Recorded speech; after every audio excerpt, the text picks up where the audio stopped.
Welcome to the CCEE Distance Learning Consortium. My name is Jennifer Gately, and I will be the facilitator for this session from San Bernardino County Superintendent of Schools.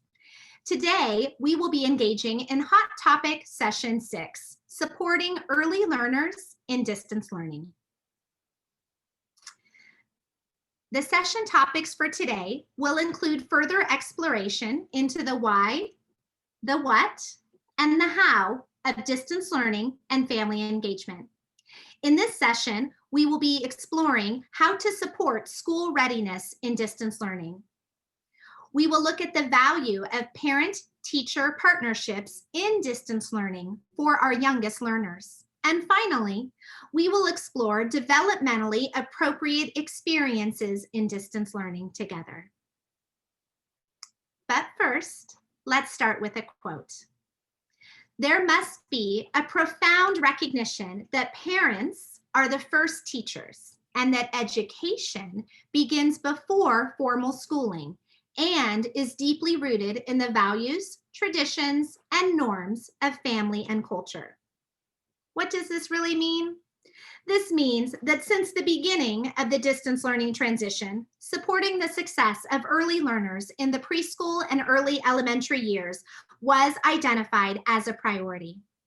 In doing so, distance learning in the early years is a continuation of the home and a continuation of the family that is in the home. Again, recognizing that parents, you are one of our teachers in distance learning, and we value that and welcome you on the journey together.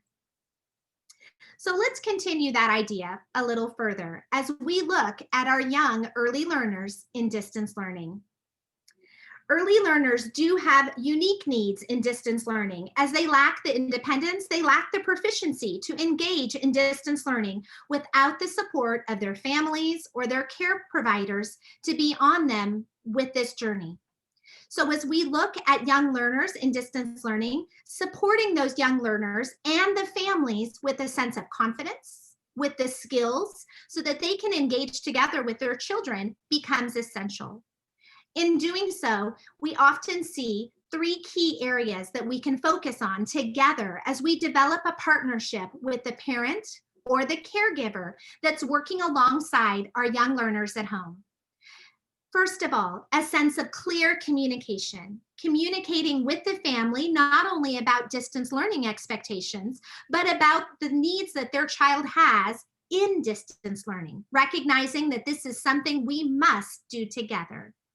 Number two, being consistent, not only for the child, but for the family, as we recognize this is a big request as we engage our families in a different way in learning, that we are consistent in what we are saying, what we are asking, and what we are doing together with our families to support our young learners.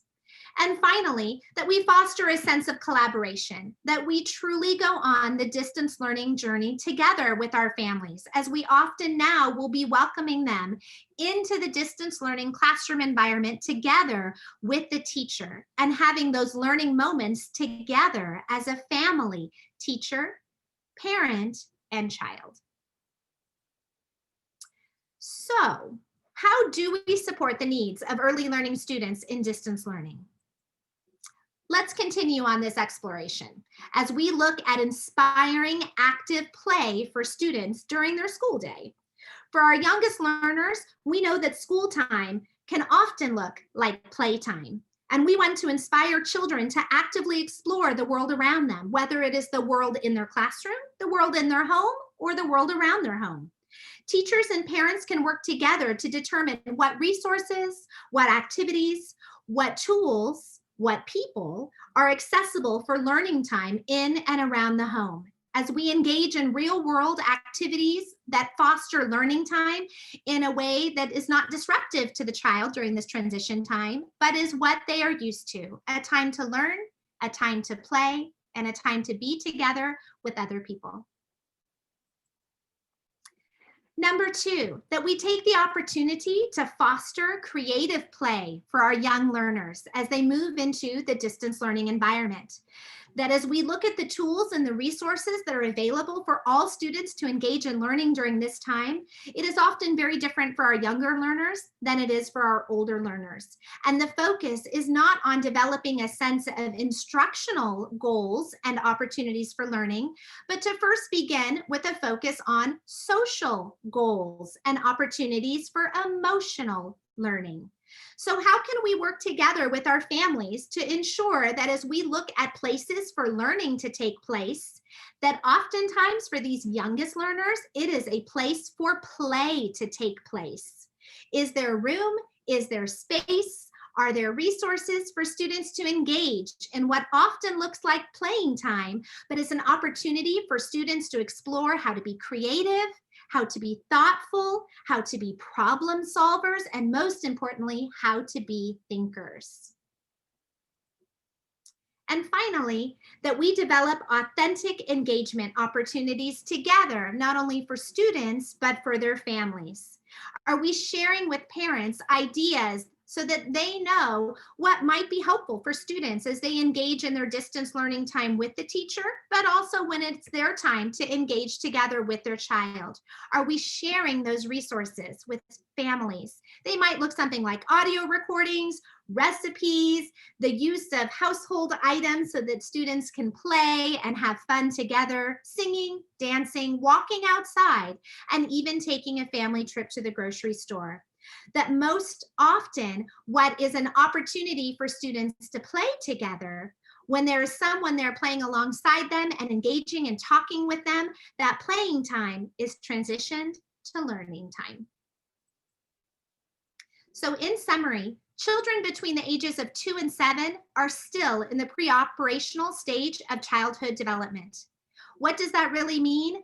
That means that developmentally appropriate distance learning looks very different for our young early learners than it does for our older independent learners.